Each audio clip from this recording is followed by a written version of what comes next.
76% kekerasan itu terjadi di ranah privat perempuan. Dalam arti yang melakukan kekerasan ke perempuan ini orang-orang yang dekat gitu sama perempuan.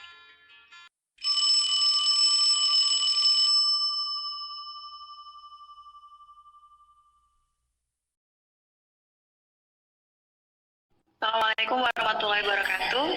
Hai teman-teman, saya Zulia Misbah, sekarang sedang bersama Kak Nuansa Gerini. Halo Kak. Halo. Gimana kabarnya Kak? Sehat, alhamdulillah. Di sana gimana? Di Asyir? Sama-sama di Asyir sebenarnya. Tapi aku sekarang lagi di Sabi. Oh gitu. Dia lebih tenang. Iya teman-teman, jadi Kak Nuansa ini adalah mantan ketua WIDA. Tahun berapa itu Kak jadi ketua WIDA-nya? 17-18. Mantan ketua WIDA tahun 17-18.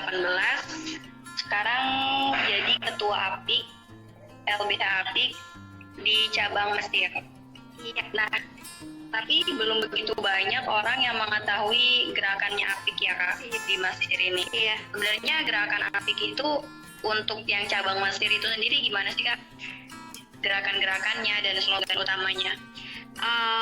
Jadi kalau APIK ini kan dia pada dasarnya lembaga bantuan hukum. Kita sebenarnya menyediakan juga ahli-ahli hukum yang siap membantu teman-teman di ranah hukum gitu. Tapi kalau di sini yang sudah kita gerakkan, kita koordinasi dengan pihak-pihak KPI. Kita juga ngadain edukasi. Tujuannya women empowerment juga, cuman dari membangkitkan ideologi teman-teman perempuan gitu. Kalau jangan sampai kamu takut. Kalau teman-teman di kementerian lain kan lewat gerakan silaturahmi seperti apa, membantu skill gitu. Kalau kita sedang berfokus pada pembangunan kesadaran perempuan gitu untuk tidak takut maju gitu. Berarti bukan kejahatannya gitu ya, karena dia kan lembaga hukum. Maksudnya kayak bagaimana cara kita untuk melawan ketika ada kejahatan dari laki-laki Mesir misalnya, atau seperti apa. Itu juga berarti lebih ke kayak emansipasi perempuan untuk berbicara, untuk speak up di ruang publik seperti itu. Iya. Tapi sebenarnya kita juga melakukan edukasi terkait kekerasan, mengajak teman-teman untuk speak up, terus mediasinya seperti apa. Kita terhubung juga dengan KPI dan kita banyak kasih masukan terkait itu. Kalau misal dia karena LBH APIK ini lebih ke hukum, yang di Indonesia juga suka lebih ke hukum, bagaimana mereka mengkritisi undang-undang yang berkaitan dengan perempuan. Ya, apakah kasus-kasus yang pernah ditangani dengan LBH APIK di Mesir ini, apakah udah ada atau belum Kak? Sejauh ini misalnya terjadi kasus pelecehan seksual. Sejauh ini belum ada pelaporan sih, yang maksudnya pelaporan dari korban yang menginginkan kejadiannya di proses hukum tuh kita belum ada. Tapi sebenarnya pelecehan seksual yang terjadi di mahasiswati itu kan sudah tidak asing lagi di telinga kita, seperti misalnya di bis atau di lorong-lorong kosong pagi-pagi buta kayak gitu. Apakah belum ada sama sekali yang melaporkan dari mahasiswati? Sebenarnya kalau dilaporkan secara resmi untuk ditindak hukum itu belum ada. Hanya kalau pelaporan secara personal, kedekatan gitu, banyak orang yang menceritakan kasus-kasusnya gitu. Dan beberapa sebenarnya sudah kita bantu mediasi. Lebih ke pribadinya, menghindari dari trauma gitu ya? Iya. Kalau misalnya untuk ditindaklanjuti hukum, memangnya akan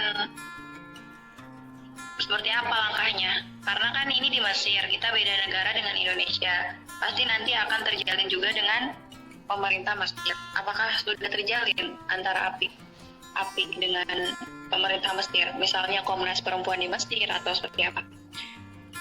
ada kita terhubung dengan Maktab Syakawa lil Mar'ah.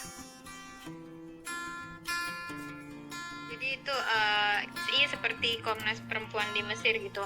Hanya sebenarnya hukum yang berlaku di Mesir nih kita belum bisa ngeraih itu gitu. Apakah Mesir punya undang-undang atau tidak? Kita juga pernah mempublikasi salah satu penggerak perempuan terkait kekerasan seksual nih. Zoom? Oh udah ya. Terkait kekerasan seksual. Jadi ada namanya Noura.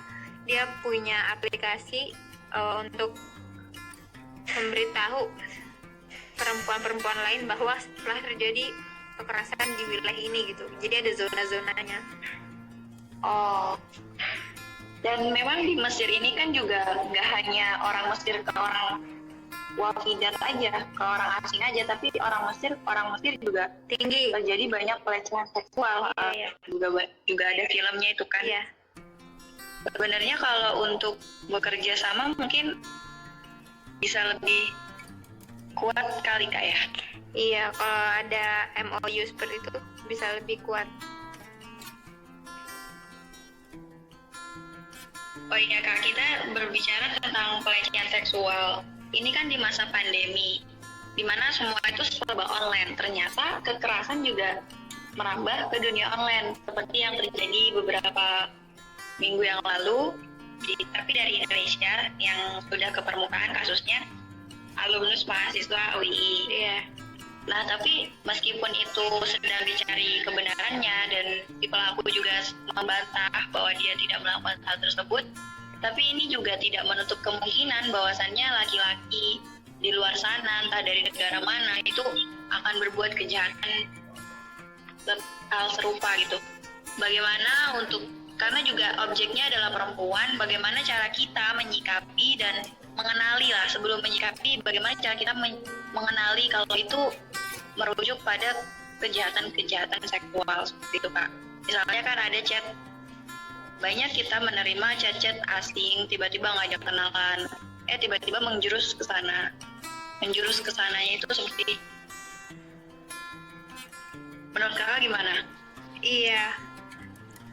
Yang pertama jadi kukira setiap perempuan nih harus ngerti ya, sadar dulu nih yang mana yang namanya kekerasan, yang mana hal-hal yang bisa kita maklumi.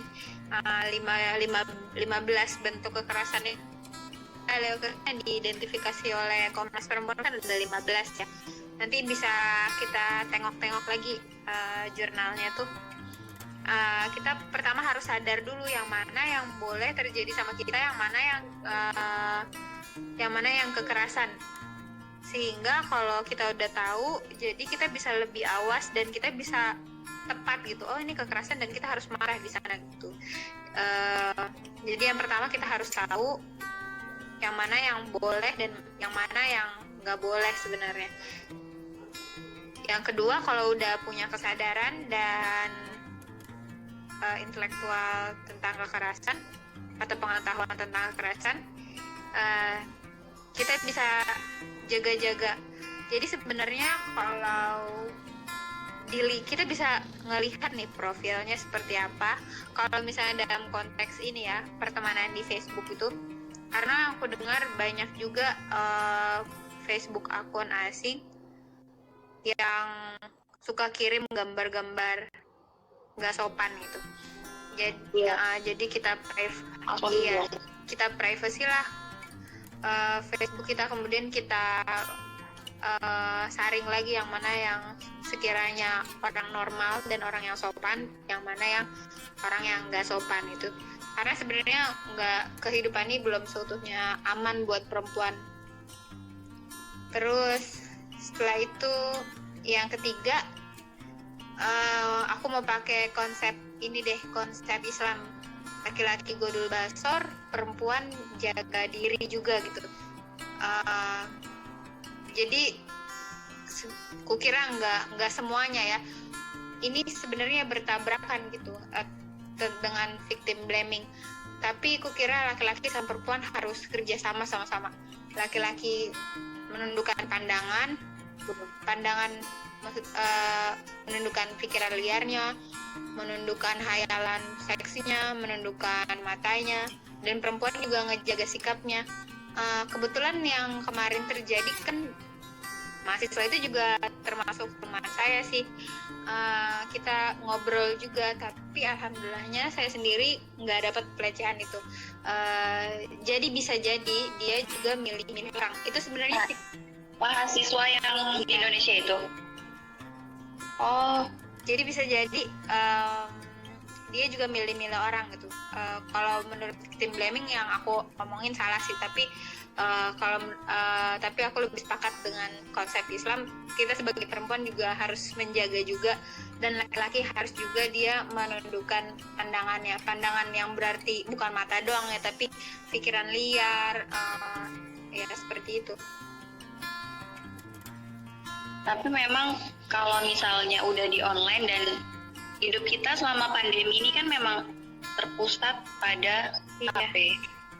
Itu sebenarnya bisa aja gitu terjadi, meskipun ya kayak prinsip-prinsip yang sudah kita amini selama ini tuh ya kita udah tahu itu gitu. Kalau misalnya dari secara HP-nya sendiri, entah tidak memposting, karena banyak juga yang perempuan-perempuan berhijab juga masih digoda gitu, nggak hanya perempuan seksi aja. Kita atau mungkin dibuat privat, akun privat atau ya apa. Bisa. Jadi sebenarnya aku juga ngalamin ya obrolan yang gak sopan di beberapa grup gitu. Beberapa kali aku tegas gitu, ini nggak bisa, ini pelecehan, malu. Aku termasuk yang speak up juga dan negur dengan cara yang elegan dan sopan. Kukira itu bisa juga untuk teman-teman ketika ada percakapan yang sekiranya menjorok kepada seks, itu kita bisa stop itu mereka di sana, ingatkan, tegur mereka di sana. Iya benar Kak, dan itu nggak terjadi di orang asing aja, tapi keliling teman-teman kita yang biasa juga, yang kita kenal juga kadang itu entah gimana ya, laki-laki kadang bercandanya juga ya seperti itu lah, di grup gitu. Itu jadi yang perlu diedukasi itu tidak hanya perempuan, melainkan juga laki-laki untuk lebih menjaga dalam candaannya. Atau putus ya? Enggak. Kok lanjut ya? Iya benar, kukira tadi benar, harus kerja sama gitu. Kemudian setelah nanti kita berani tegas, kita berani tegur juga. Kemudian nyatanya Zoom, 76% kekerasan itu terjadi di ranah privat perempuan. Dalam arti yang melakukan kekerasan ke perempuan ini orang-orang yang dekat gitu sama perempuan. Orang-orang terdekat. Baru bahkan bisa jadi pacarnya sendiri kalau gitu. Pacar udah banyak kasusnya. Pacar sendiri paling banyak pacar, terus begitu juga suami yang stres kan dia lebih mudah yang memukul istrinya. Itu yang terjadi emang di faktanya di lapangan seperti itu. Karena kalau misalnya orang asing, kita bisa lebih mudah mengenali ini orang jahat nih gitu. Karena emang kelihatan banget kan ya gerak-geriknya. Langsung aja blok gitu kan. Betul tuh. Terus untuk menyikapi dalam tindak hukumnya pelecehan seksual yang online ini, kira-kira apakah lembaga APIK ini menyediakan, tapi tidak hanya di Mesir, ya secara yang di pusat juga untuk yang kekerasan online? Kita ada ini ya, kita ada hotline. Nah, di sana bisa diceritakan, dibuat kronologinya, kemudian baru nanti diteliti oleh orang-orang hukum, baru profesional APIK, baru nanti dikasuskan bila ternyata kasus itu bisa dikasus itu, karena hukum kita belum mempunyai, Indonesia belum punya hukum yang lengkap terkait kekerasan gitu. Dia nyebar ada di KDRT ada di mana kemarin ingin disahkan tapi kan belum berhasil ya, karena kontroversi gitu dan perlu ditinjau. Tapi Kak, untuk yang kasus yang udah terjadi di Indonesia aja itu pelakunya masih bisa membantah, padahal sudah ada yang saya baca itu sudah ada 30 perempuan yang mengadu ke Komnas Perempuan, dan itu pelakunya membantah karena tidak ada bukti yang benar-benar kuat. Iya, itu cuci tangan ya. Jadi dia masih bisa terbebas gitu. Padahal mungkin juga cara pengaduan perempuan itu dia lebih ke emosionalnya dia aja, tanpa memikirkan yang sebenarnya kita butuh bukti. Kayak laki-laki itu kan dia lebih ke akal kan, jadi dia bisa mengelak banyak dengan logikanya. Iya.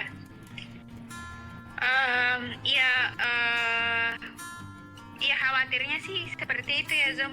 Jadi khawatirnya tidak bisa diproses karena kita belum punya undang-undangnya gitu terkait pelecehan seksual online.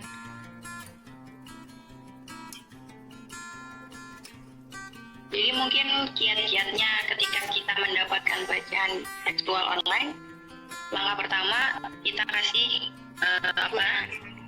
bukti-bukti kronologi dengan bukti nyatanya, seperti mungkin screenshotan gitu ya Kak. Kemudian bisa Dan itu pasti terdeteksi oleh, maksudnya pasti dibuka sama lembaga APIK yang di pusat. Misalnya memang ternyata banyak sekali perempuan-perempuan yang mengadu, tapi hanya beberapa yang ditangani gitu kan. Kalau udah pusat itu kan udah banyak banget lah. Sebenarnya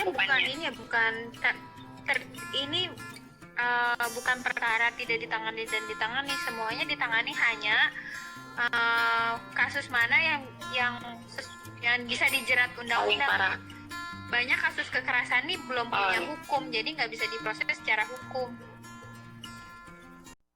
Nah, tapi setelah kita berbicara tentang kekerasan tadi, kekerasan seksual online, di mana perempuan-perempuan ketika mengadukan itu tidak hanya cerita kronologis berupa emosional saja, tapi juga dengan bukti-bukti konkret agar bisa diproses ke undang-undang, begitu ya Kak? Iya. Plus juga sebenarnya kita masih harus memperjuangkan satu undang-undang itu yang kemarin nggak jadi, undang-undang kekerasan seksual. Karena walaupun itu kontroversi ya, tapi setengahnya hukum kita atau ketidakadilan akan terbantu dengan adanya peraturan regulasi yang jelas mengenai kekerasan ini. Banyak kekerasan sebenarnya yang tidak bisa dikasus karena Indonesia belum punya undang-undangnya.